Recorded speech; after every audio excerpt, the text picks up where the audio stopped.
peso que nós atribuímos aos nossos objetos, às nossas coisas. Olha que coisa louca, né? Deixa eu começar explicando da onde vem essa ideia. Tá? Nós vimos um vídeo que passou pela nossa frente, numa outra rede social, em que a pessoa falava assim, ela dava uma dica de como ser mais produtivo, feliz na vida, etc. E ela disse assim, quando você comprar um objeto, quando você for comprar um objeto, dê um significado, dê uma intenção para esse objeto. Né? E aí a gente ficou pensando assim, olha que interessante, né? Dar uma intenção para o objeto parece legal. Quem sabe a gente passa a fazer isso, a dar uma intenção para o objeto quando a gente for comprar. Ok. E aí a gente começou a se perguntar assim, tá, mas espera um pouquinho, será mesmo? Será que isso é bom? Será que isso é adequado, legal e útil? E a gente fez uma coisa, a gente abriu uma constelação. Tá? E aí eu sempre gosto de explicar antes, porque quando a gente diz abrir uma constelação, isso parece muito vago, muito louco, muito abstrato. O que é abrir uma constelação? Tá?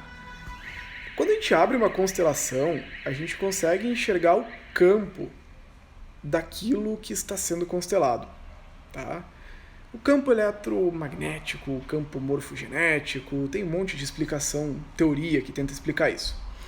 Mas o fato é o seguinte, só para a gente contextualizar bem, numa constelação em grupo, por exemplo, a gente pega lá um representante e aquele representante é capaz de sentir coisas que ele não sabe de onde vem. Né? A gente pede para ele, olha, você vai representar agora o meu pai, só para dar um exemplo. E aí aquela pessoa começa a se comportar exatamente como o meu pai.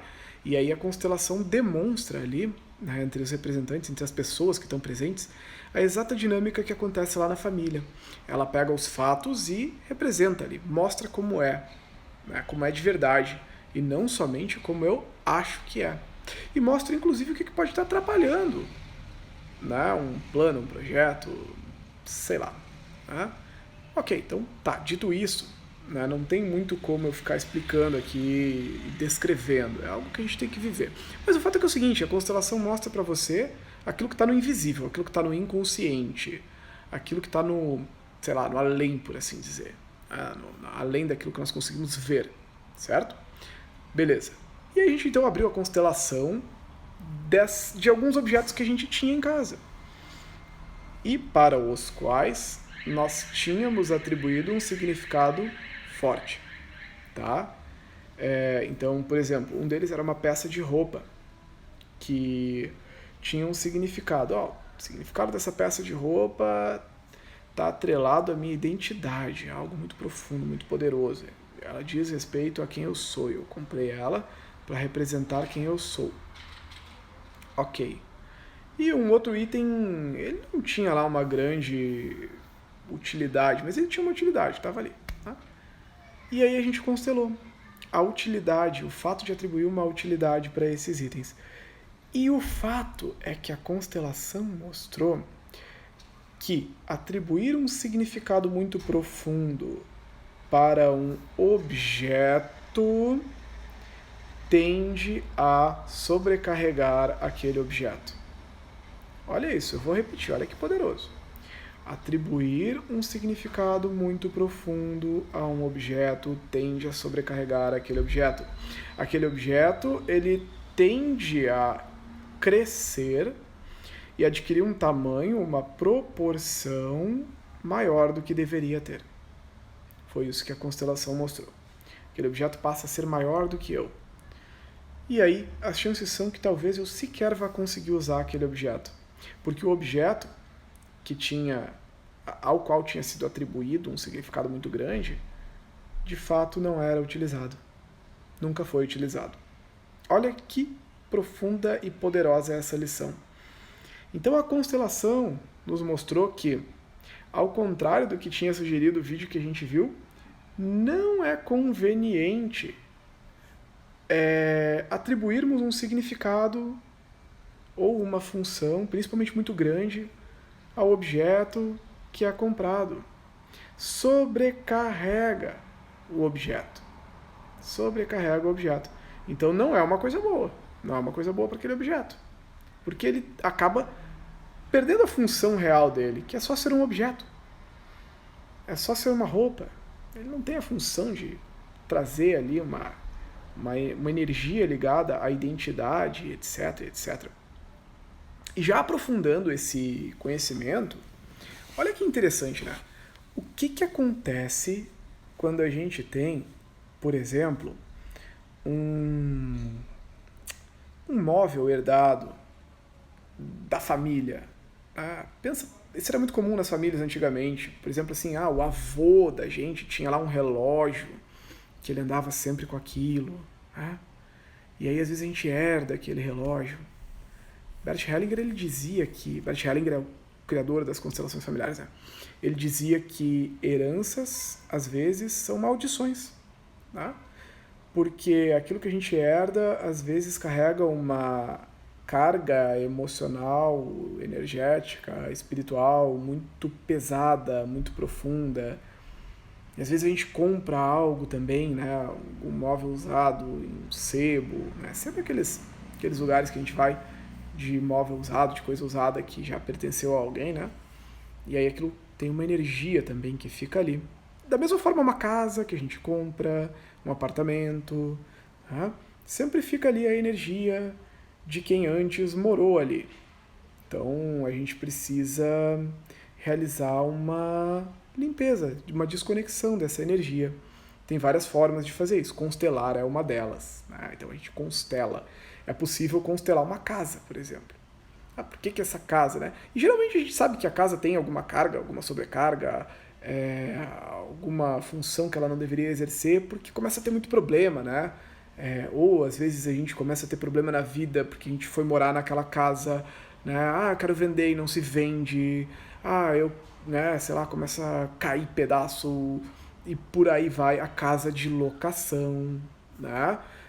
E, de novo, qual é o significado que as pessoas atribuíram para aquele bem material, né?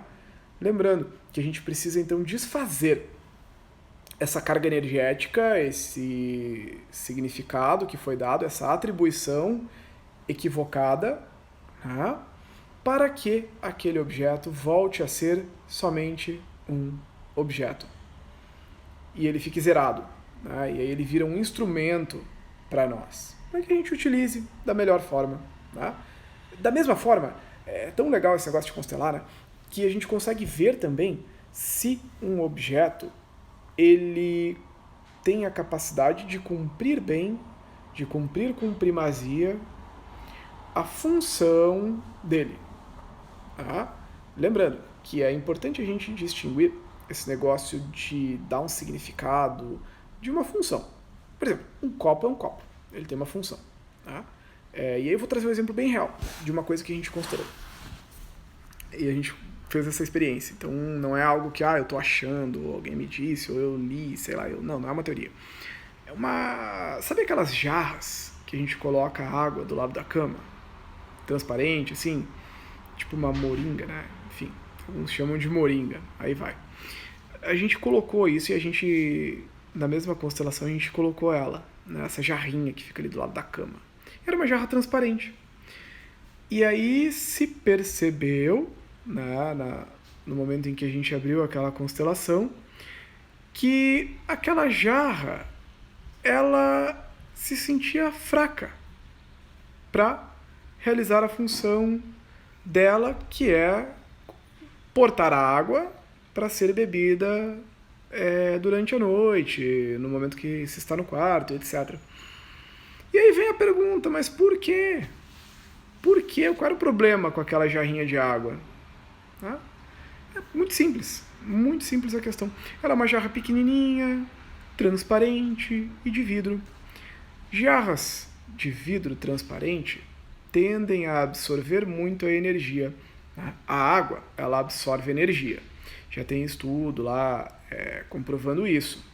Um deles foi a do Masaru Emoto, que colocou lá expôs a água em garrafas, né, em vasilhames, enfim, de vidro, e aí ele colocou uma música, colocou lá, por exemplo, Bach colocou a voz do Hitler, e aí as moléculas, ele fotografou com uma super câmera as moléculas de água e percebeu que aquelas moléculas mudavam a sua forma de acordo com o som ao qual eram expostas, né? E aí, ok. Agora imagina o seguinte, você coloca lá uma água, né? Aquela água, ela pode absorver toda a sua energia. Da mesma forma, a gente faz a água solarizada no Ho Oponopono. Tá? Se alguém não sabe como é que faz, diz aí que eu explico.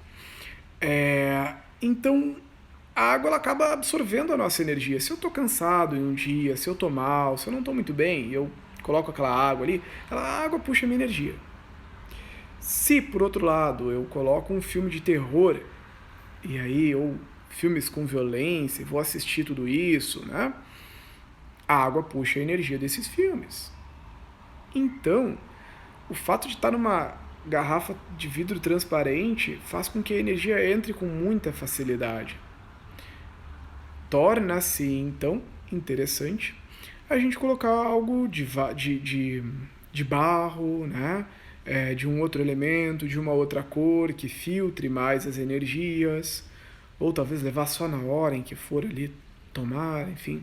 Na de metal também é uma boa ideia, né? Porque aí realmente fica bem protegida ali a água pelo metal, as energias não vão passar nem vibração, nem som, nem nada.